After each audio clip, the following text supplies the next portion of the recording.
Please wait. మీకోసం ప్రార్థన చేయాలని నేను ఎంతగానో ఆశపడుతున్నాను. ప్రార్థనలో ఏకీభవించండి. అత్యున్నత సింహాసనముపై ఆసీనుడైన మా ప్రభువా, నీ ఘనమైన నామమునకు స్తోత్రములు. ఈరోజు సజీవంగా ఉన్నాము అనంటే ఇది కేవలము నీ కృప వలన మాత్రమే. నీవు మా ఎడల ఎంతో ప్రేమ కలిగి ఈ రోజంతటిలో కూడా ప్రభువా, మా చేతి పనులను దీవించి మేము చేసిన ప్రయాణాలలో అయా మేము చేసిన ప్రతి పనిలో కూడా నీవు మాకు తోడయుండి మమ్మల్ని భద్రపరిచి ఈరోజు మాకేది అవసరమో అది అందించావు.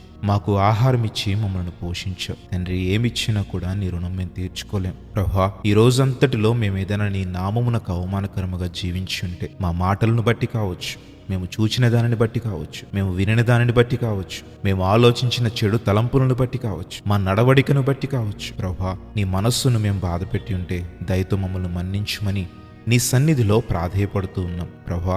ఈ ప్రార్థనలో ఏకీభవించిన ప్రతి ఒక్కరిని పేరు పేరున దర్శించండి. తమ హృదయంలో ఏ వేదనని కలిగి ఉన్నారో, మరి ఏ సమస్యను బట్టి వారు కృంగిపోతున్నారో, మరి దేనిని బట్టి వారు చింతిస్తున్నారో అయ్యా, మరి నాకైతే తెలియకపోవచ్చు, కానీ సమస్తము ఎరిగిన దేవుడవు, ప్రతి ఒక్కరి హృదయములను ఎరిగిన దేవుడవు, ప్రతి ఒక్కరి హృదయములను దర్శిస్తున్న దేవుడవు. ఇప్పుడు ఈ ప్రార్థనలో ఏకీభవించిన ప్రతి ఒక్కరి హృదయములను నీవు దర్శించావని నేను నమ్ముతున్నాను అయ్యా. వారి హృదయపు ప్రభా వేదనను తొలగించావని నేను నమ్ముతున్నాను. ఏదైతే ప్రభా వారి సమస్యను నీ సన్నిధిలో విడిచిపెడుతున్నారో ఇప్పుడే వారికి గొప్ప విడుదల, ఇప్పుడే వారికి సమాధానము, ఇప్పుడే వారికి శాంతిని అనుగ్రహించమని అడుగుతూ ఉన్నాం ప్రభా. నీ వాగ్దానం ఇచ్చావు, మీ చింత యావత్తు నా మీద వేయండి, నేను మీకు విశ్రాంతినిస్తానని. మా మీదున్న ప్రతి భారమును ఈరోజు నీ సన్నిధిలో విడిచిపెడుతుండగా నీవే మాకు విశ్రాంతిని కలుగ చేయమని అడుగుతూ ఉన్నాం అయా. ఎగ్జామ్స్ రాసే బిడ్డలను, అలాగే రిజల్ట్స్ కోసం ఎదురు చూస్తున్న బిడ్డలను మీరు జ్ఞాపకం చేసుకుని గొప్ప ఉత్తీర్ణత వారు పొందుకునే విధముగా సహాయం చేయండి.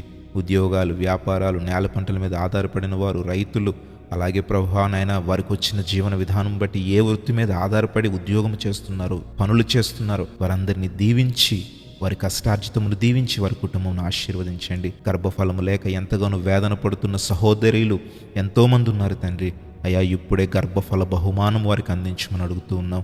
ఇంకా ఏ సమస్యలను బట్టి నీ సన్నిధులు అడుగుతున్నారు, కోర్టు కేసులను బట్టి కావచ్చు, కుటుంబంలో సఖ్యత లేకపోవడం కావచ్చు, భార్యాభర్తల మధ్య సమాధానము లేకపోవడం బట్టి కావచ్చు ప్రభువా, వీటన్నిటిని నీ సన్నిధిలో విడిచిపెడుతుండగా ఈరోజు గొప్ప బహుమానము, ఈరోజు గొప్ప సమాధానము, ఈరోజు గొప్ప విడుదల వీరందరూ చూచినట్లుగా నమ్మిన వానికి మేలులు మెండుగా కలుగునన్నారు. ఈరోజు మేము నమ్ముతున్నాం, నీ మేలులను మేము పొందుకుంటున్నాం తండ్రి. నీకు స్తోత్రములు ప్రభువా. ఈ రోజంతటిలో తోడైన తండ్రి, మా బ్రతుకు దినములన్నీ నీవే తోడుండి నీ కృపాక్షేమముతో మమ్మల్ని నింపుమని యేసు నామములో అడుగుచున్నాము తండ్రి. ఆమేన్.